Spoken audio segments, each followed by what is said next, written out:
Hi, David. Hello. Yep. This is David Turner, and David has been exhibiting at the Waterfowl Festival here in Easton, Maryland for over 30 years. Awesome, David. You have beautiful work here. Could you tell us about the inspiration for your art?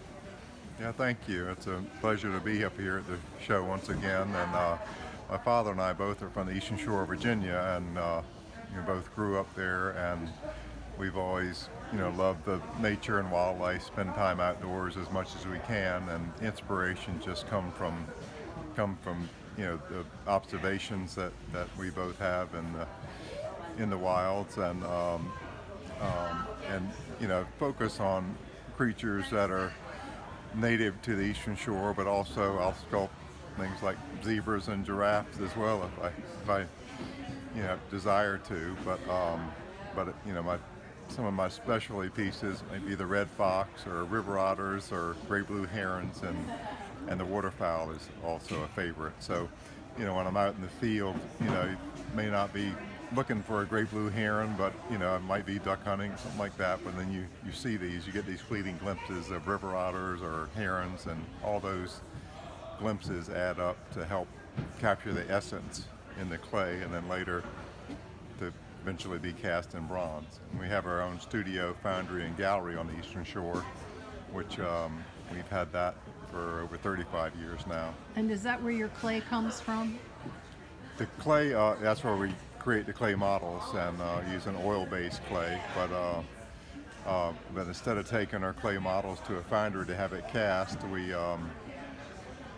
make our own molds and then bring it through the elaborate process of lost wax casting in bronze, and eventually pour bronze at 2,000 degrees to get the casting that you see here today. So tell us about the otter, because that's not an animal that you think of right away when you think of the Eastern Shore.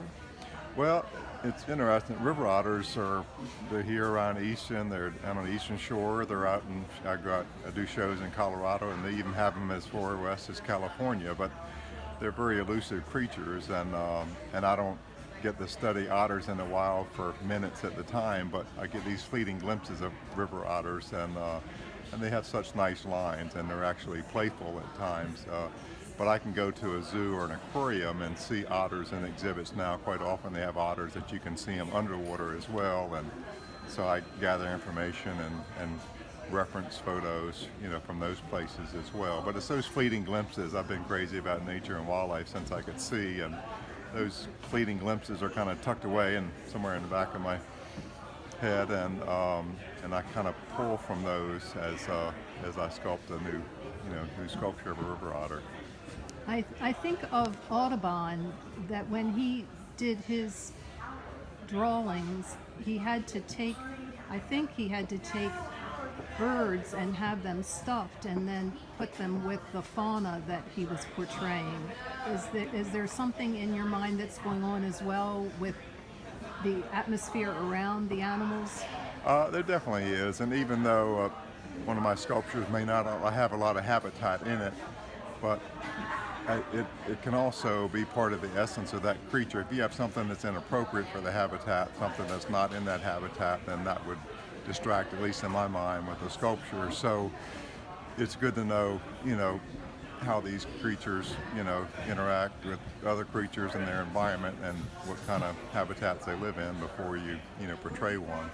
And I'll gather as much reference material as I can. I'll have, if it's a duck sculpture and it's something that I can, have a specimen of, I'll have a frozen duck in the freezer, and that way, if you mount a bird, and I can do taxidermy of birds, but if you mount a bird that's locked in that position, so if you have one in a freezer and you decide you want to do one flying or sitting or something like that, you can use that for reference. You can let it thaw out and move it around and look at it instead of locking it in a particular position.